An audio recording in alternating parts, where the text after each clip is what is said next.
Hey there, welcome back to Geeky Greenhouse. In today's video, I'll be showing you our salsa garden.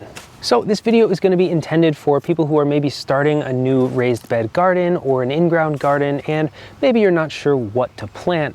Well, I think a salsa garden is an excellent place to start. If you're not familiar, you're basically planting everything that you need to make fresh homemade salsa, with the exception of vinegar and maybe salt. If you want more ideas on what to put in your raised bed, we have some raised bed garden plans on our website, Geeky Greenhouse. I'll leave a link to that in the description below. You can print them out. They're really clever ways to fill your raised beds with good plants that are great companions for one another. But again, a salsa garden is just a great option. This takes up just half of one of our raised beds, so it's about 4 feet by 4 feet. It's a nice small square space, and I'll just go through all of the plants that we have here and their purpose in this garden.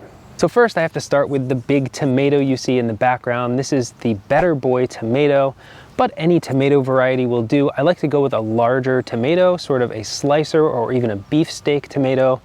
This is a hybrid because we had sort of a snafu with our homegrown plants, so we had to buy some tomato starts this year, but it's performing really well. It's disease resistant, and the tomatoes are actually pretty tasty. But something like a Brandywine or another tasty heirloom tomato would be a perfect choice. Next to that, you see a jalapeno plant. You could plant bell peppers if you don't like spicy salsa, but we like our salsa with a nice kick to it.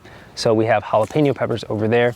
The plant isn't doing as well as it should be. We've had a lot of rain this year, and it's just underperforming, as are most of our plants, but it's doing okay, and we're starting to get our harvests in. Coming around counterclockwise, you can't really see it from that perspective, but we do have some early cilantro sprouting in the middle of this garden. And cilantro is one of those plants that tends to bolt, especially in midsummer, which it is right now. So we've been succession sowing those every week or two. So we have some plants coming up right now, which we'll be harvesting soon, and then more planted right beside it, which will sprout shortly. In front of those, you see two different types of basil there. We have classic Italian Genovese basil, and then over to the left of that, we have Thai basil, which is already flowering. It's really hard to keep that Thai basil from flowering early. And basil is actually an optional salsa addition. I do like to add basil sometimes to our salsa just for a different flavor profile. And if you don't like the flavor of cilantro, basil makes a great alternative. One thing about basil, it's really important to keep on top of flowering. Like I said, the Thai basil is really notorious for flowering early, but we tend to just let it go because it doesn't affect Thai basil's flavor all that much, and it helps attract a lot of pollinators. But with Italian basil, you definitely want to keep on top of snipping off those flowers, because if you let it bolt, the flavor of it definitely turns bitter. We have a video all about pruning basil if you want to learn more.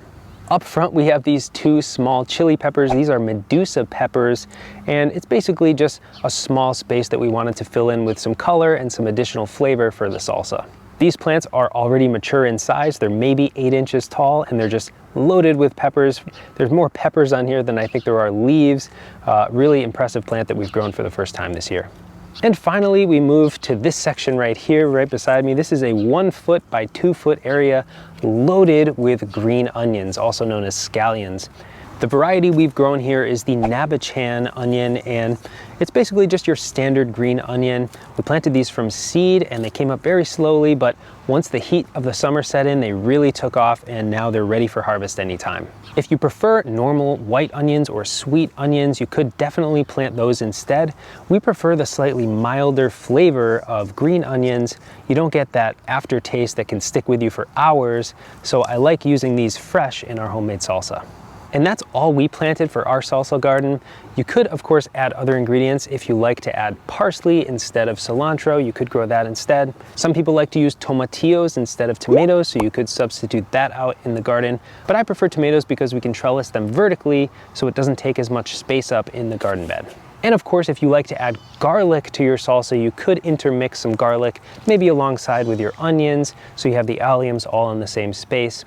But we have garlic in another place in our garden, so we have that elsewhere. I hope you'll give a salsa garden a try. It's really easy, and it's really beautiful, nicely organized, and again, it can be fit into a nice compact space like this one.